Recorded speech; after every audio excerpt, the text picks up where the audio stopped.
You work too hard, Oliver. Someone should take care of you. The words lingered in the air, soft yet weighted, leaving Oliver Hayes frozen in place.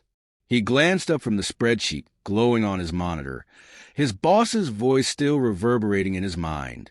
Alexander Reed, CEO of Reed Enterprises, stood in the doorway of Oliver's office, his tailored suit immaculate, his dark eyes fixed with unsettling intensity. Oliver's throat tightened. Just trying to meet the deadline, he stammered, his voice betraying the nerves that simmered beneath his professional veneer. Alexander stepped closer, his footsteps deliberate, each one amplifying the charged silence in the room. That's admirable, he said, his tone a mix of approval and something Oliver couldn't quite place. But there's a fine line between dedication and self-neglect. For Oliver, a junior project manager fresh out of business school, this job was everything.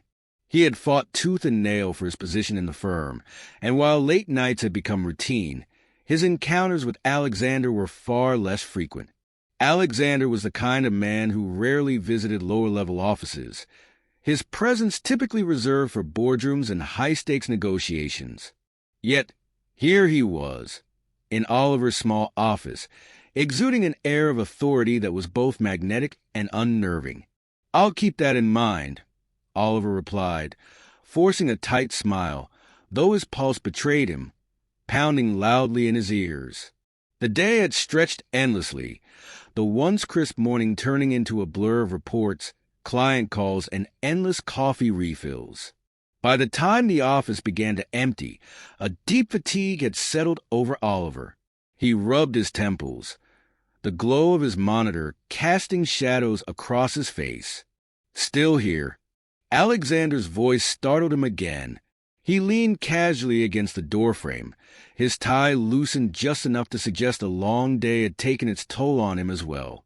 Oliver glanced at the clock. 8:47 p.m. Just finishing up, Alexander stepped inside, his presence filling the room. "You shouldn't have to. People like you deserve to leave the grind to the rest of us." The remark caught Oliver off guard. He turned in his chair, meeting Alexander's gaze directly for the first time. There was something disarming about the way Alexander looked at him.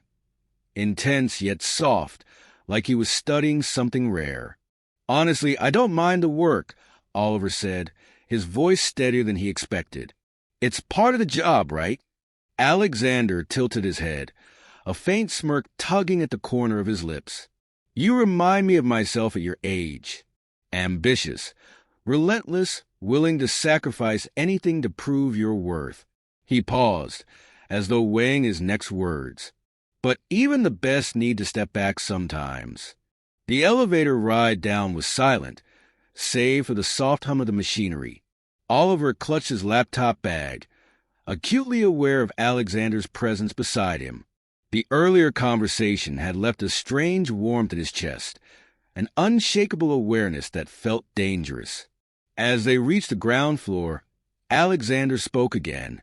"Do you live far?" "Not too far. About a 20-minute bus ride," Oliver replied, glancing at his watch. "The next bus wouldn't arrive for another 15 minutes. "Let me give you a ride," Alexander offered, his tone casual yet firm enough to leave no room for argument. Oliver hesitated.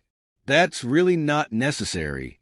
"I insist," Alexander interrupted, his voice leaving no room for debate. The night air was cool as they walked to Alexander's sleek black car parked in a reserved spot near the entrance. Oliver's heart thudded as Alexander opened the passenger door for him, a gesture that felt almost intimate. The drive was quiet at first, the only sounds the low hum of the engine and the occasional rustle of leaves as they passed tree-lined streets. "You've been here, 6 months now?" Alexander broke the silence. 7, Oliver corrected, glancing at him. "Impressive. Most people in your position take years to handle the kind of workload you've managed." Oliver felt his cheeks flush. "I've had a lot of help." Alexander chuckled softly. "Don't sell yourself short.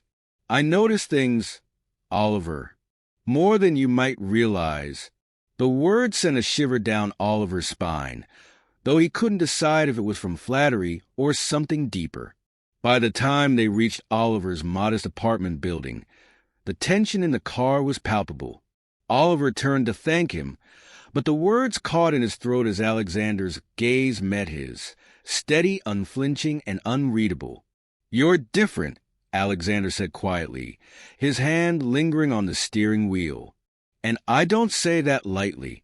Oliver's chest tightened. "I appreciate that." Alexander smiled, but it didn't reach his eyes. "Get some rest, Oliver. Tomorrow's another day." Oliver nodded, stepping out of the car. As he climbed the stairs to his apartment, he couldn't shake the feeling that something had shifted, something that couldn't be undone. He unlocked his door, dropped his bag on the floor, and leaned against the wall, exhaling deeply. The night felt heavier than usual, the lingering warmth of Alexander's words wrapping around him like a thread he wasn't sure he wanted to unravel. "Can I offer you a drink?" Alexander's voice was smooth, almost too casual, as he stepped aside to let Oliver into his apartment. Oliver hesitated in the doorway, his eyes darting around. The space was as immaculate as its owner. Sleek furniture, modern art on the walls, and soft ambient lighting that felt both inviting and disarming. "I really shouldn't stay long," he said, though he made no move to leave. Alexander smiled, his expression unreadable. "It's just a drink, Oliver. No strings attached." He walked toward the open kitchen, the sound of his shoes against the polished floor echoing in the silence. Oliver swallowed hard and stepped inside, letting the door close behind him. The click of the latch felt ominous, as though a line had been crossed simply by entering. He placed his bag on the floor near a minimalist armchair, the tension in his shoulders growing with each passing second. "What do you drink?" Alexander called from the kitchen, already pouring a deep amber liquid into 2 crystal glasses. Whiskey's fine," Oliver replied, though he rarely drank it. Alexander returned, holding out a glass. Their fingers brushed as Oliver took it, and a small jolt of electricity shot up his arm. He tried to ignore it, focusing instead on the warm, rich scent of the whiskey. "To hard work," Alexander said, raising his glass. "To hard work," Oliver echoed, clinking their glasses together. The first sip burned Oliver's throat, but he welcomed the distraction. Alexander settled on the couch across from him, his gaze steady, studying Oliver in a way that felt both flattering and unnerving. "You know, I don't usually do this," Alexander said, swirling the whiskey in his glass. "Do what?" Oliver asked, his voice quieter than he intended. "Invite people here. My home is private, but you're different." Alexander leaned forward slightly, resting his elbows on his knees. The proximity made the air between them feel heavier. Oliver laughed nervously, looking down at his drink. "I'm not sure what you mean by that." Alexander tilted his head, a faint smile playing on his lips. "You're driven, focused, but there's more to you than that. You have this quiet intensity. It's rare." Oliver's heart raced. Compliments from a boss were one thing, but this felt far more personal. He looked up, meeting Alexander's gaze, and for a moment, neither of them spoke. "I should go," Oliver said abruptly, placing his glass on the coffee table. "You could," Alexander replied, his tone calm, but his eyes unwavering. "Or you could stay a little longer." The words hung in the air, daring Oliver to respond. His mind screamed at him to leave, to end this before it went any further. But his body betrayed him. He didn't move. "I don't think this is a good idea," Oliver said, his voice barely above a whisper. Alexander leaned back, his expression softening. "You're right. It's probably not. But sometimes the best things in life aren't about logic." Oliver exhaled sharply, his resolve crumbling under the weight of Alexander's words. He felt Alexander's hand on his knee, a light, tentative touch that sent shivers down his spine. "Tell me to stop," Alexander said, his voice low and steady. Oliver's lips parted, but no words came. Instead, he found himself leaning forward, the distance between them shrinking until their lips met. The kiss was slow at first, cautious, as though testing uncharted waters. Oliver's pulse hammered in his ears, his mind a cacophony of conflicting thoughts. But the moment Alexander deepened the kiss, sliding a hand up to cup the back of Oliver's neck, the noise faded, replaced by an all-consuming warmth. Time seemed to blur after that. Alexander guided Oliver to the couch, their movements growing more urgent yet still laced with a strange tenderness. Every touch, every whispered word felt deliberate, as if Alexander were memorizing him. For Oliver, it was as intoxicating as it was terrifying. He knew he shouldn't be here, shouldn't be doing this. But the weight of his guilt was no match for the intensity of Alexander's presence. When it was over, they lay tangled together on the couch, the room silent save for their uneven breaths. Oliver stared at the ceiling, his chest tight with a mix of exhilaration and dread. Alexander broke the silence first. "Are you okay?" Oliver nodded, though he wasn't sure it was true. "I should go," he said, sitting up and running a hand through his hair. Alexander didn't stop him. Instead, he sat up as well, watching Oliver with an unreadable expression. "You don't have to," he said softly. "I do," Oliver replied, his voice firmer now. He avoided Alexander's gaze as he grabbed his bag and headed for the door. As he stepped outside, the cool night air hit him like a slap. He stood there for a moment, breathing deeply, trying to collect himself. The memory of Alexander's touch lingered, warm and vivid, even as the guilt began to creep in. Oliver walked away, his steps hurried, his mind racing with questions he didn't want to answer. Oliver stared at the pale light creeping through the blinds of his apartment, his body heavy with exhaustion, though sleep had evaded him entirely. His laptop sat unopened on the coffee table, his phone face down beside it, the faint vibration of messages ignored. He rubbed his temples, replaying the events of the night before in an endless loop. Every touch, every word, every unspoken thought haunted him, the weight of what he'd done pressing on his chest like a vice.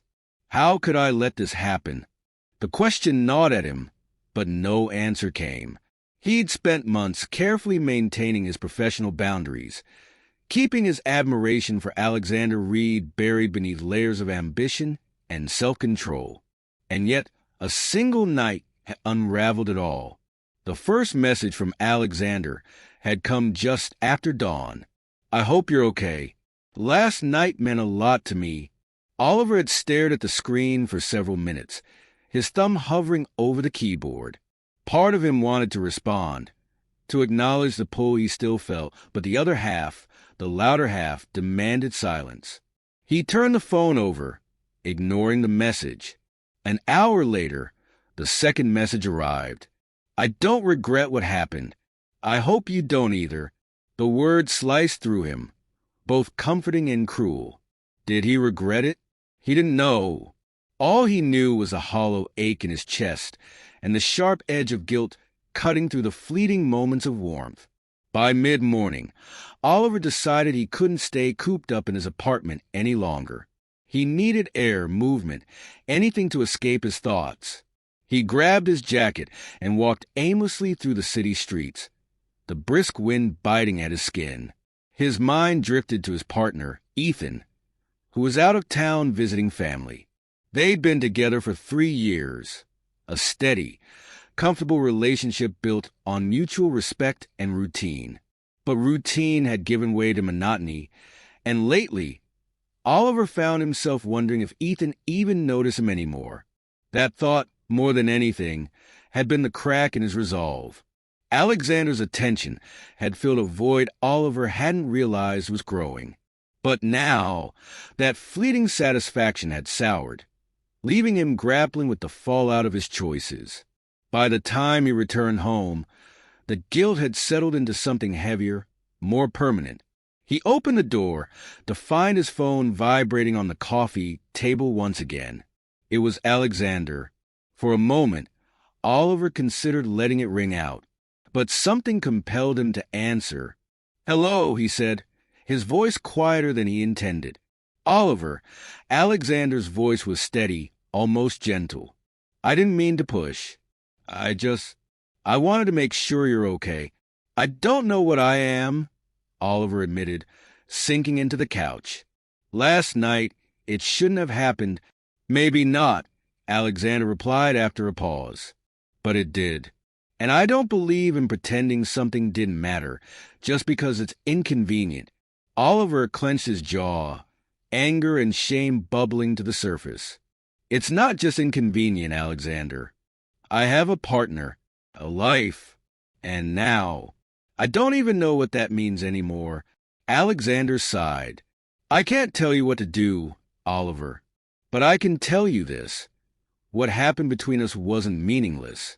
You felt it, too." Oliver closed his eyes, his grip tightening on the phone. He couldn't deny it, and that was the worst part. "I need space," he said finally. "I can't think straight right now." "I understand," Alexander said, his voice tinged with something Oliver couldn't quite place. "Take care of yourself." The line went dead, and Oliver let the phone slip from his hand. The rest of the day passed in a haze, and by evening, Oliver found himself back on the couch, staring blankly at the ceiling. His thoughts shifted to Ethan, to the life they'd built together. He wondered if it was fair to keep holding on to something that felt more like habit than love. His phone buzzed again, but this time it wasn't Alexander. It was Ethan. "Hey, just landed. Can't wait to see you tomorrow." The message was so ordinary, so achingly familiar, that Oliver felt a lump rise in his throat. He typed out a quick response, "Can't wait to see you too," and put the phone down again. But the truth was, he didn't know what he'd say when Ethan walked through the door. He didn't know how to reconcile the man he was before last night with the man he'd become. As the night wore on, Oliver stood by the window, staring out at the city lights. His reflection stared back at him, and for the first time in years, he didn't recognize the person looking back. He had choices to make about Ethan, about Alexander, about the kind of man he wanted to be. But for now, all he could do was stand there, lost in the quiet chaos of his own making.